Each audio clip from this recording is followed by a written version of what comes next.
আসসালামু আলাইকুম ভিউয়ার্স, জবের নতুন ভিডিওতে আপনাকে স্বাগতম। আজকের এই ভিডিওতে আমরা কাস্টম এক্সাইজ ও ভ্যাট কমিশনারেট গাজীপুর নিয়োগ বিজ্ঞপ্তি যে প্রকাশ করেছে এটি নিয়ে আলোচনা করব।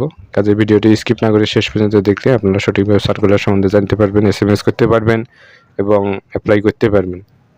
দেখুন, উক্ত নিয়োগ বিজ্ঞপ্তির যে লিঙ্ক আছে আমরা ভিডিও ডেসক্রিপশনে দেব, সেখান থেকে আপনারা অ্যাপ্লাই করতে পারবেন।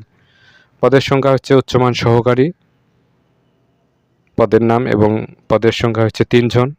তারপর হচ্ছে ডাটা এন্ট্রি অপারেটর পদের সংখ্যা 2 জন। অফিস সহকারী কাম কম্পিউটার মুদ্রাক্ষরিক পদের সংখ্যা 9 জন। এটার ক্ষেত্রে বলেছে যে উচ্চ মাধ্যমিক সার্টিফিকেট বা সমমান, আর কম্পিউটার ব্যবহারে দক্ষতা, প্রতি মিনিটে ইংরেজিতে 20 আর বাংলায় 20 শব্দ হইতে হবে। Word processing, email, fax machine ইত্যাদি চালানোর দক্ষতা ও অভিজ্ঞতা থাকতে হবে। তারপর হচ্ছে সিপাই পদের সংখ্যা 8, অফিস সহায়ক পদের সংখ্যা 9। মাধ্যমিক স্কুল সার্টিফিকেট বা সমমানের পরীক্ষায় উত্তীর্ণ হতে হবে। তারপর হচ্ছে আবেদন ফরম পূরণ এবং পরীক্ষায় অংশগ্রহণের ক্ষেত্রে অনুসরণীয় শর্তাবলী।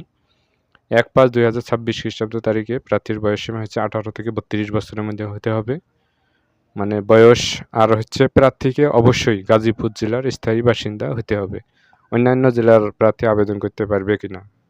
অবশ্যই পারবে না, কারণ এখানে সার্কুলারে যেহেতু বলা রয়েছে যে গাজীপুর জেলার স্থায়ী বাসিন্দা যারা শুধু তারাই করতে পারবে। চাকরিরত প্রার্থীদের অবশ্যই যথাযথ কর্তৃপক্ষের অনুমতিক্রমে আবেদন করতে হবে। কাগজপত্র কি লাগবে তা উল্লেখ রয়েছে এবং উক্ত লিঙ্ক আমরা ভিডিও ডেসক্রিপশনে দেব, সেখান থেকে আপনারা অ্যাপ্লাই করবেন। তো এটা হচ্ছে আবেদন অ্যাপ্লিকেশন শুরু হবে হচ্ছে 7/5/2026 এবং লাস্ট ডেট হচ্ছে 21/5/2026। অর্থাৎ অনলাইনে জমাদানের শেষ তারিখ, লাস্ট ডেট হচ্ছে 21/5/2026। এই সময়ের ভিতরে আপনাকে অনলাইনে অ্যাপ্লিকেশন করতে হবে এবং অ্যাপ্লিকেশন করার সময় অবশ্যই এসএসসি ইন্টারের যে সার্টিফিকেট, এনআইডি কার্ড, এগুলোতে যে ইনফরমেশন, নাম, পিতামাতার নাম যেভাবে আছে ঠিক সেভাবে আপনাকে অ্যাপ্লিকেশন করতে হবে। এবং অ্যাপ্লিকেশন করার পর যে অ্যাপ্লিকেশন ফর্ম পাবেন সেখান থেকে আপনাকে টেলিটক সিমের মাধ্যমে পেমেন্ট করতে হবে। এবং অবশ্যই একটি বিষয় যে ভুল করা যাবে না এসএমএস করতে। প্রথম এসএমএস কীভাবে করবেন দেখুন, গাজীপুর ভ্যাট বড় হাতের সব স্পেস দিয়ে ইউজার আইডি রেখে 16222 সেন্ড করতে হবে। এক্সাম্পল যেভাবে দেওয়া আছে ঠিক সেমভাবে আপনাকে দিতে হবে, আপনার ইউজার আইডি ভিন্ন হবে। তারপর হচ্ছে দ্বিতীয় এসএমএস আবার করতে হবে যে গাজীপুর ভ্যাট স্পেস দিয়ে ইয়েস, তারপর হচ্ছে পিন। তো এইভাবে আপনাকে অ্যাপ্লিকেশন করতে হবে এবং এসএমএস করতে হবে এবং ভুল করা যাবে না।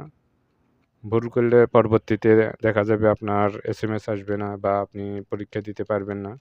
এগুলো খুব একটা সেনসিটিভ, কাজেই নির্ভুলভাবে আপনাকে অনলাইনে অ্যাপ্লিকেশন করতে হবে। অ্যাপ্লিকেশনে অবশ্যই সঠিক তথ্যগুলোই দিতে হবে, সার্টিফিকেট অনুযায়ী, এনআইডি অনুযায়ী। জবের এরকম আপডেট ভিডিও পেতে অবশ্যই আমাদের চ্যানেলকে আপনারা সাবস্ক্রাইব করবেন এবং সঙ্গে থাকবেন। ধন্যবাদ।